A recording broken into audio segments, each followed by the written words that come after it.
Bismillahirrahmanirrahim.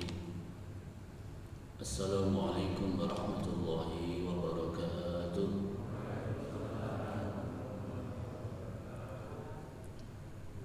Alhamdulillahilladzi an'ama 'alaina bi ni'matil iman wal islam. Asyhadu an la ilaha illallah wahdahu la syarika lah wa asyhadu anna Muhammadan 'abduhu wa rasuluh. Allahumma salli wa sallim ala sayyidina Muhammad wa ala alihi wa ashabihi wa man tabi'ahum bi ihsanin ila yaumil qiyamah. Wa qala Allah ta'ala fil Qur'anil Karim, bismillahirrahmanirrahim, kama arsalna fiikum rasulan minkum yatlu 'alaikum ayatina wa yuzakkikum wa yu'allimukumul kitaba wal hikmata wa yu'allimukum ma lam takunu ta'lamun. Wa qala Rasulullah sallallahu alaihi wasallam, utlubul ilma minal mahdi ilal lahdi. Al-hadits amma.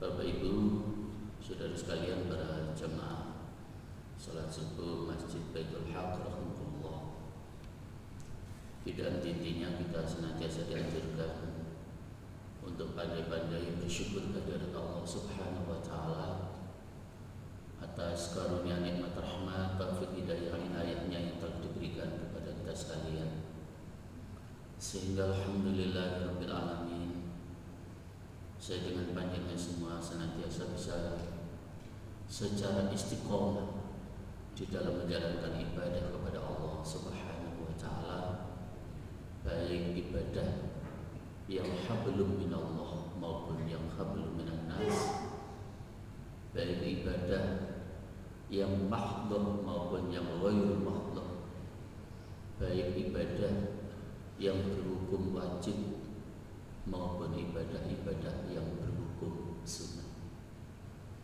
Termasuk yang wajib, salat 5 waktu yang sudah kita tunaikan pagi ini, salat subuh. Termasuk yang wajib adalah thalabul ilmi, mencari ilmu, menambah wawasan, menambah pengetahuan. Semoga aktivitas demi aktivitas yang sudah kita lakukan, semoga semuanya mendapatkan ridho dan barokah dari Allah Subhanahu wa taala. Allahumma amin ya rabbal alamin. Salawat salam senantiasa kita haturkan kepada seorang uswah dan qudwah kita, beliau adalah Rasulullah Muhammad sallallahu alaihi wasallam. Hadirin Bapak Ibu rahimahullah, satu aktivitas yang sangat urgent yang selalu harus kita lakukan dalam hidup ini yang namanya proses pendidikan, proses pembelajaran. Ketika Hiroshima dan Nagasaki hancur karena serangan sekutu tahun 1942, maka yang dicari oleh Perdana Menterinya bukan mana sisa-sisa tentara saya yang masih hidup, bukan. Tapi yang dicari adalah mana sisa-sisa guru yang masih hidup.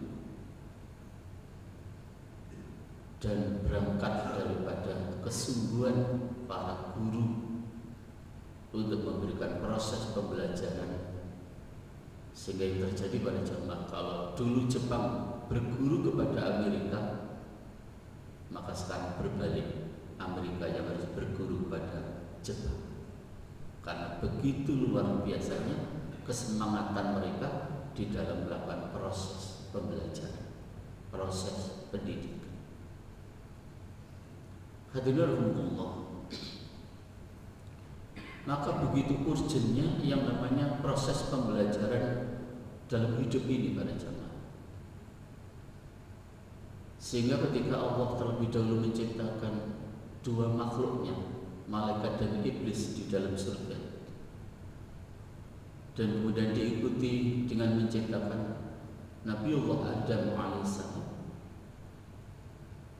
Maka ketika dianggap ketiga makhluknya ini sudah siap untuk menerima proses pembelajaran, Allah saat itu pada jamaah berlaku sebagai seorang guru dan memberikan proses pendidikan kepada muridnya, yang tiga hamba tadi, iblis, malaikat, dan Nabiullah Adam alaihissalam. Allah kenalkan seluruh nama-nama benda yang ada di dalam surga, termasuk yang diperkenalkan oleh Allah. Ada satu pohon yang jangankan diambil buahnya untuk dimakan, didekati saja satu pohon itu tidak boleh.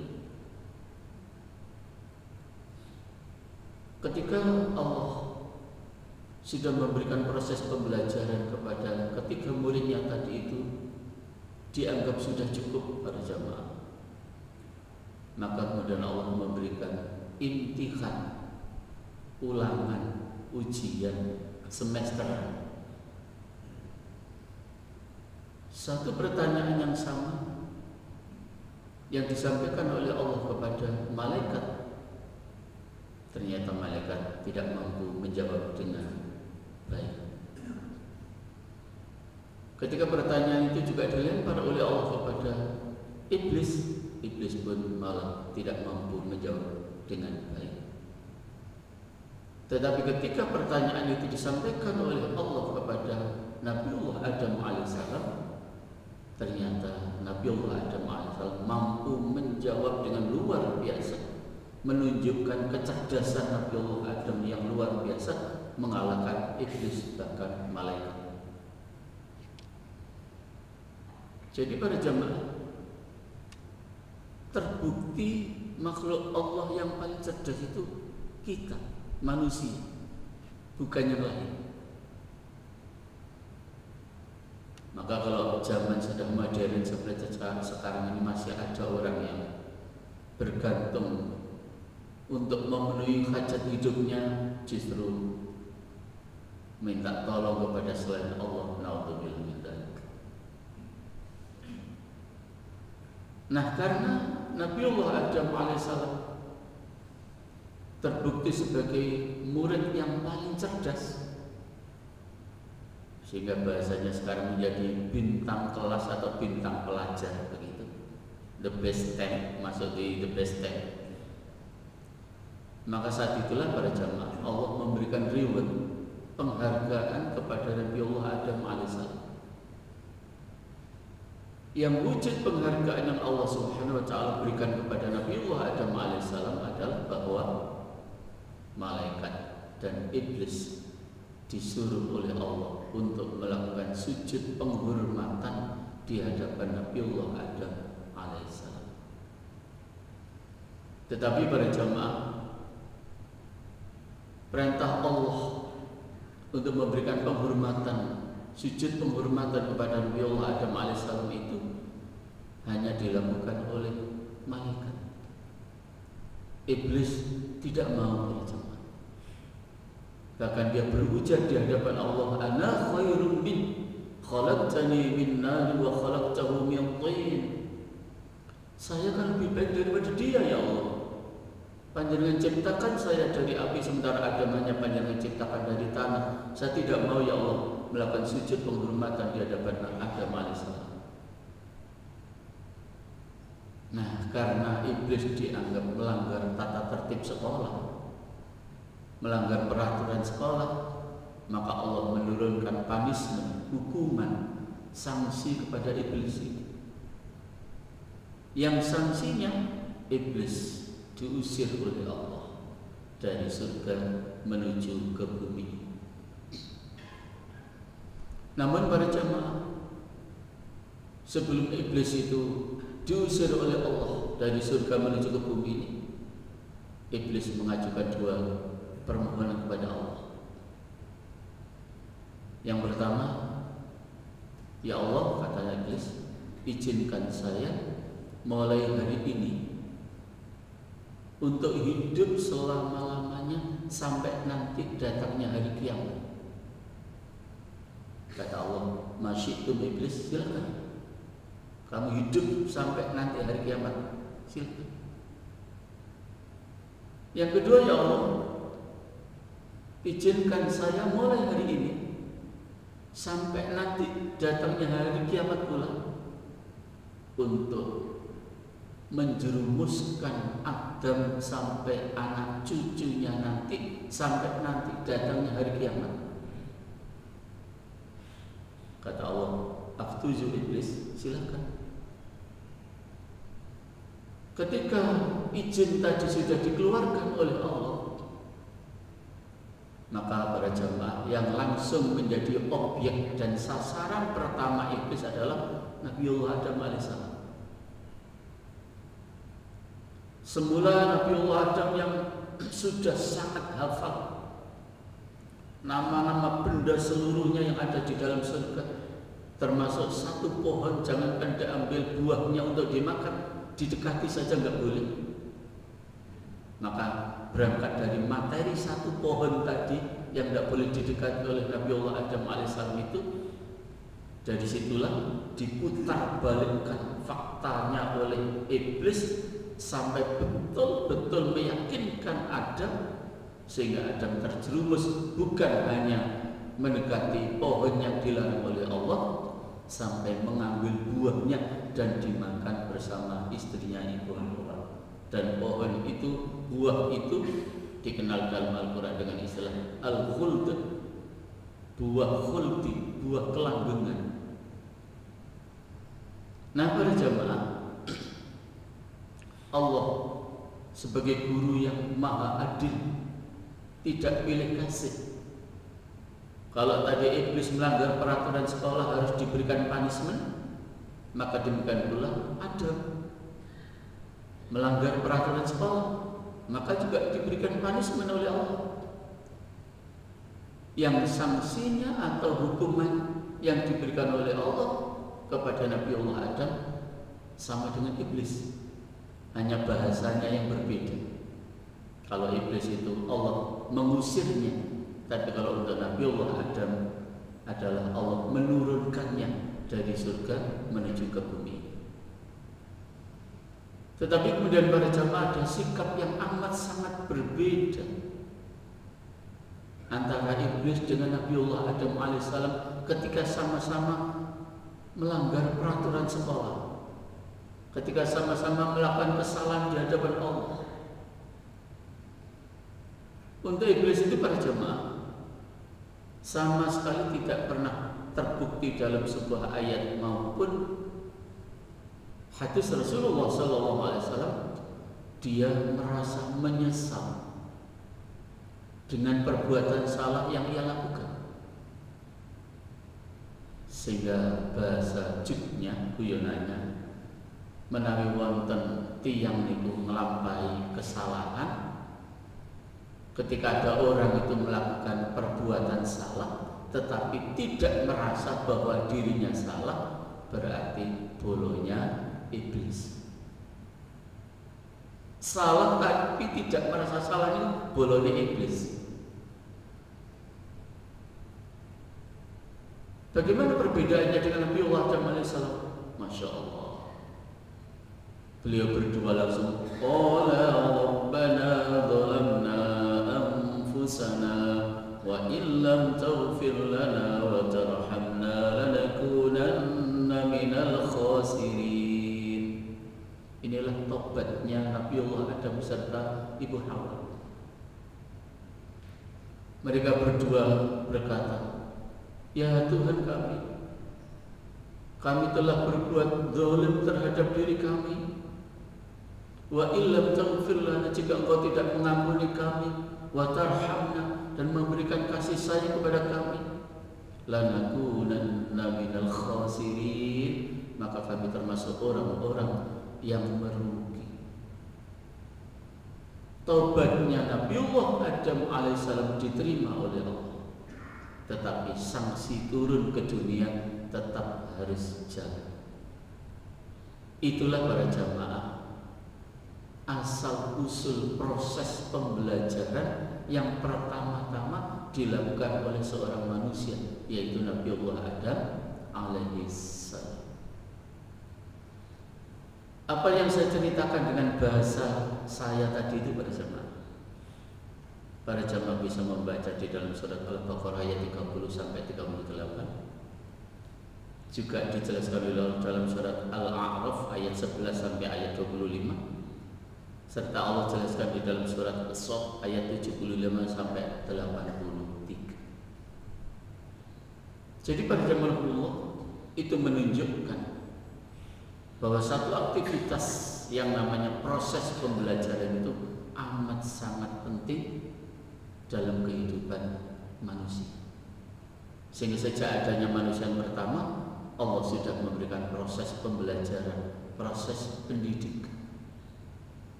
Jamaah Allah.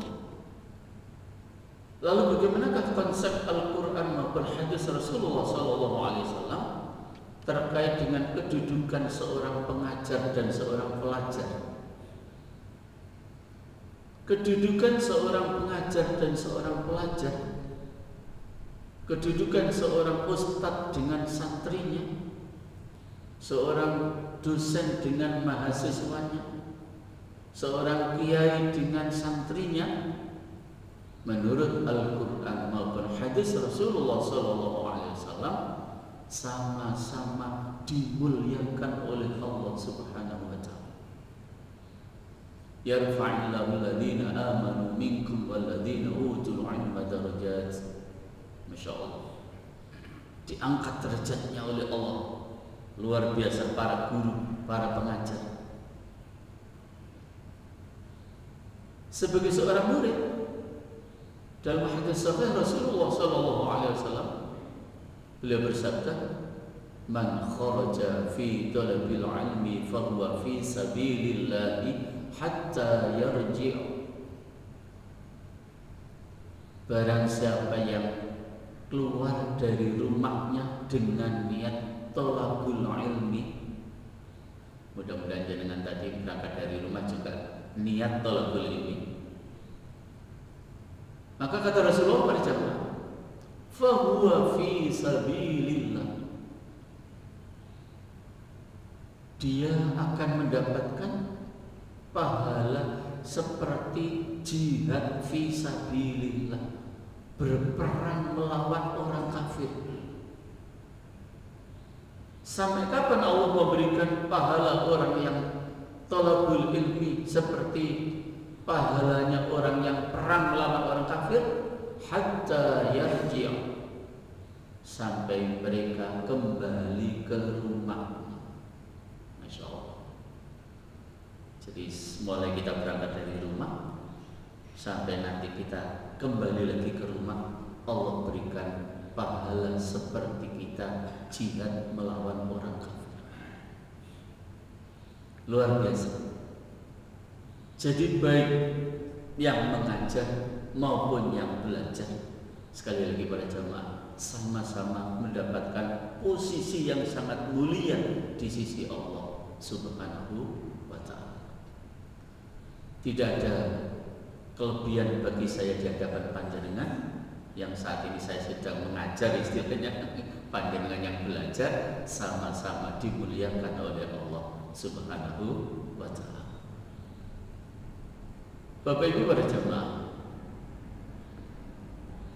malah sebagai seorang guru itu, dalam hadis riwayat Imam Muslim, Rasulullah dawuh, man dalla ala khairin falahu ajru mithlu fa'ili. Barang siapa yang menunjukkan kepada jalan yang baik, maka baginya diberikan pahala seperti pahala orang yang melakukan kebaikan tadi karena petunjuk kita. Kita nggak bisa bayangkan ya, Rasulullah SAW yang memberikan petunjuk kepada kita dan dilakukan sampai nanti ila yaumil qiyamah, kebaikan-kebaikan itu atas petunjuk Rasulullah SAW. Maka Masya Allah, pahala yang akan Allah berikan kepada beliau itu luar biasa. Jangan bayangkan kita tahu tentang ini, tahu tentang itu, tahu tentang segala kebaikan, Semuanya adalah karena petunjuk Rasulullah Sallallahu Alaihi Wasallam. Makanya pada zaman Allah, pangkat dan derajat kemuliaan Rasulullah Sallallahu Alaihi Wasallam itu jauh melebihi pangkat dan derajat serta kemuliaan para nabi-nabi Allah selain beliau. Jadi kalau pangkat beliau itu mulai seorang nabi, seorang rasul, seorang ulul azmi, seorang uswatun hasanah, seorang yang rahmatan lil alamin, seorang yang khuluqin azim, seorang yang khataman nabiyyin, masya Allah, penutup para nabi. Bapak Ibu Rahmatullah, lalu sebagai sumber pembelajaran menurut konsep Al-Quran dan Al-Hadis itu siapa saja dan apa saja? Sumber untuk pembelajaran menurut konsep Al-Quran dan Al-Hadis itu yang pertama para jemaah adalah Allah Subhanahu wa Ta'ala. Jangan baca di dalam surat Ar-Rahman, ya. Jangan baca di dalam surat Al-Alaq.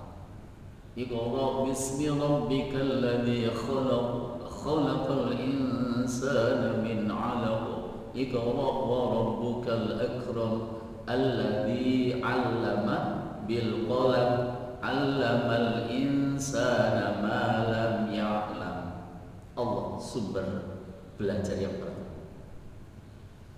Ar-Rahman 'allamal Qur'an. Allah itu juga mengajarkan Al-Quran. Bapak Ibu Rahmatullah, selain Allah sebagai sumber belajar yang pertama, yang berikutnya adalah sebagai sumber belajar menurut Al-Quran dan Al-Hadis adalah kembali kepada Al-Quran itu sendiri, bahkan juga dengan hadis-hadis Rasulullah Muhammad Sallallahu Alaihi Wasallam. Bahkan berikutnya para jemaah, yang menjadi sumber proses pembelajaran adalah para narasumber, kemudian disempurnakan sebagai sumber proses pembelajaran adalah alam semesta yang ada di sekitar kita.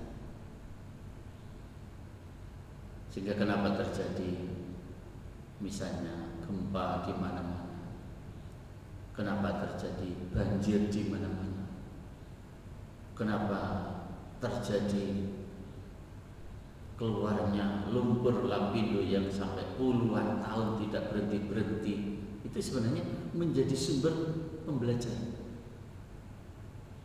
menjadi sumber pembelajaran alam sekitar kita. Itu para jemaah.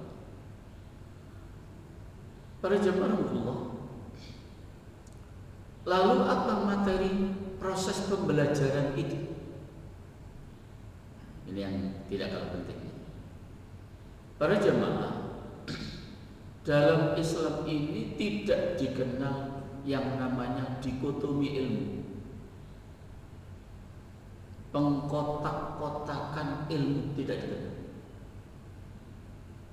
Kita saja yang memberikan nama-nama kelompok ilmu itu. Oh, ini ilmu agama, ini ilmu umum. Itu kita yang memberi label itu. Dalam Islam tidak dikenal dikotomi ilmu.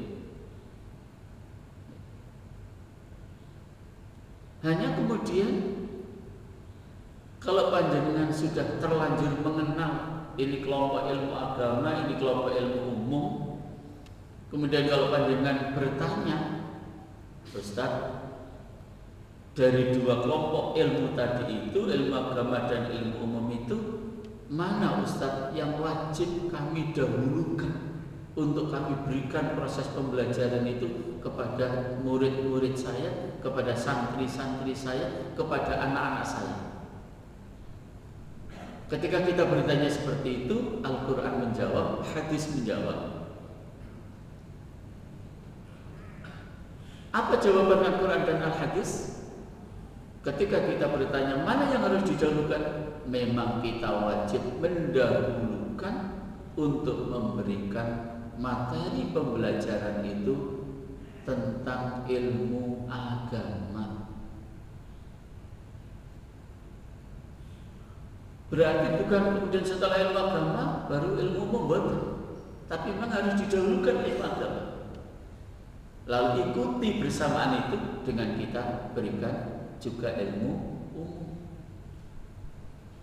Oleh karena itu pada jamaah, karena di dalam konsep Islam ini tidak dikenal yang namanya dikotomi ilmu, maka ilmu apa